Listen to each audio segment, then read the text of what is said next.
Now, with it taking over the box office, it's easy to forget that recently there was another Stephen King book made into a movie. And while we may be all fascinated with how good it is doing right now, it's we need to look back to the other one, The Dark Tower. So, we got to talk about it. We're going to talk about the good, the bad, and the bare bones. And the fact that you have to do 3 Stephen King reviews during the month of October to summon him so he can give you a movie deal. Please?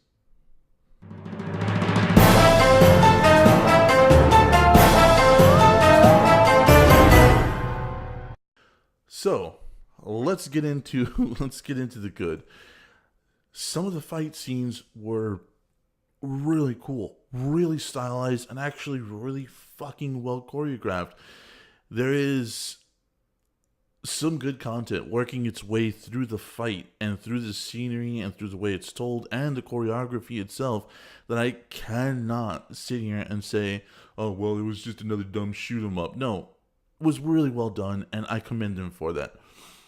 The second biggest thing, or the second good thing, is Easter eggs galore. Oh my fuck. Is there just so much? You got an old St. Bernard walking at the very beginning of the movie, 1408, Rose Red, Pennywise, Christine. If you're a King fan, you're gonna be watching for these Easter eggs. And trust me, I'm not much of a Stephen King fan. I know it seems like it, but I could see these things right away. I guess because I'm a movie fan? I don't know. But either way, really cool. Just try to spot all of them. Like, make it a drinking game. Yeah, you'll live. Matthew McConaughey plays the villain so fucking well. It is remarkable how awesome he is in this role. And I personally want to see him do more. I want him as the bad guy more often. Holy shit, he was so fucking good. Idris Elba and the kid, I mean, yeah, there were standard good guy tropes, which is disappointing for this movie. And on that note, let's get into the bad. So this was one of the most brutal book series ever written by King. The gunslinger character. It's it's just really hard. The gunslinger character was a very brutal character. And in the idea that even in the book, while you're reading the book, there is certain aspects that you're getting from the character that you're not going to get in the movie. And it's kind of disappointing because you do need some of that in the movie. And I think this movie misses that mark a lot of the times. The fish out of water thing... It was not good. The kid is there for a certain specific reason in the books, and he's there for a reason in the kids, in the movie, which turns the whole thing into this whole buddy cop revenge. Hello, my name is Nico Montoya. You killed my father, so prepare to die thing.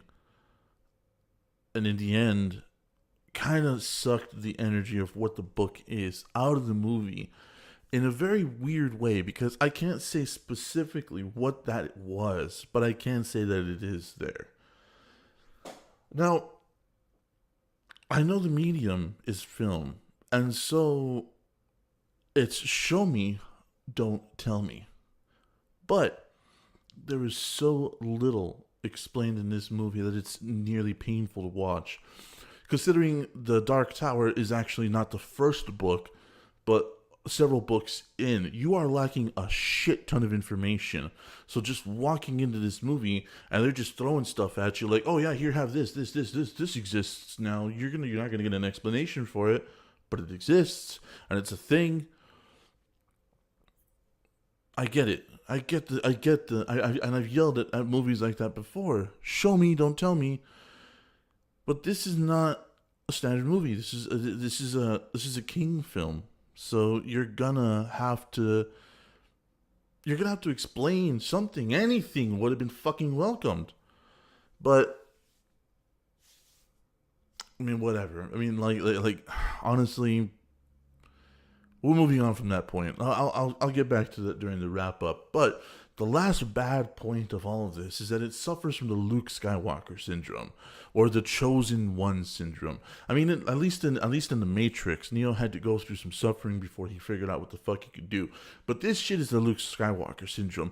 I barely knew about this, or barely found out about this thing, and after 5 minutes alone with an expert, I am now this masterful person who can hold open mystical portals and kill demons and do these cool, incredible things. Where did he get the skills? Or where did they get the skills? Where did she get the skills? Never explains. They're just there. They're just there. All of a sudden, boom, Luke Skywalker, fucking Jedi. He can do all these crazy things. She can do all these crazy things. And ultra specific, too. Honestly, there's a couple of points in the movie where I'm just like, how the fuck did you know that? If this is your first, foray into this whole fucking thing, how did you know that? It's a little bit more frustrating, and honestly, at some points, it really just take the tension or the conflict out of the movie. So now, let's get to the bare bones. This film was rushed, highly rushed, and you can tell.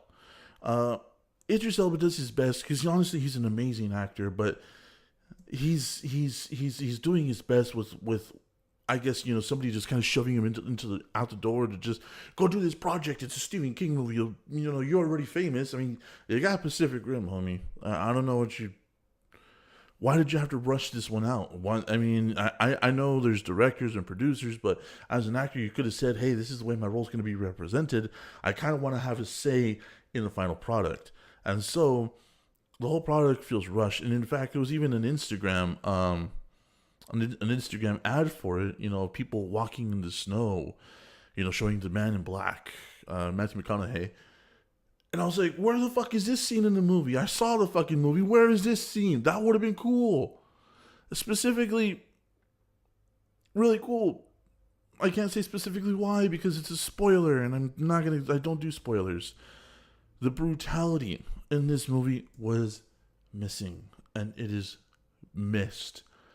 Fucking period. Just period. It is missed. There is, you do have some really cool scenes with guns and explosions and death and violence and yada yada yada. But the tone is missed. It's just glossed over, and it's a shame. Last part of the bare bones is next time pick a director who isn't some family friendly fluff piece guy, okay? Like the director is a family movie guy, and if you don't believe me, look up his resume. It sucks. I'm sorry, it doesn't suck. It sucks in the context that he's directing a King film, Stephen King, American Master of Horror, and we were getting a buddy cop film out of one of the most brutal series known to man. I mean, like. It really is brutal. I can't say that enough. Like, you need to read it to understand fully my disappointment with this movie. Now, taking the Stephen King out of it, taking the history out of it, taking what I know about the books out of it, the film itself is fine. There is lacks of information. There's pieces where you're going to be scratching your head like, I guess they must have cut that. Maybe there's a director's edit. Will they put that in or explain that better?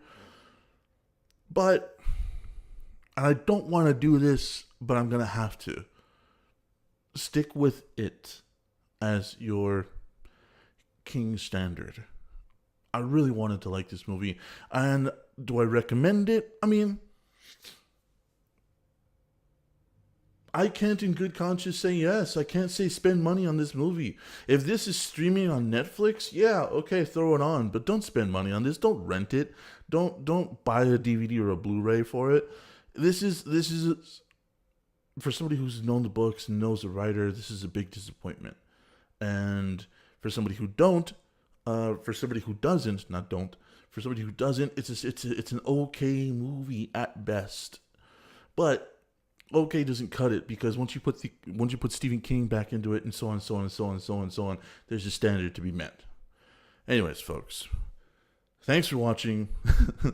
On for my next Stephen King review. Stay tuned.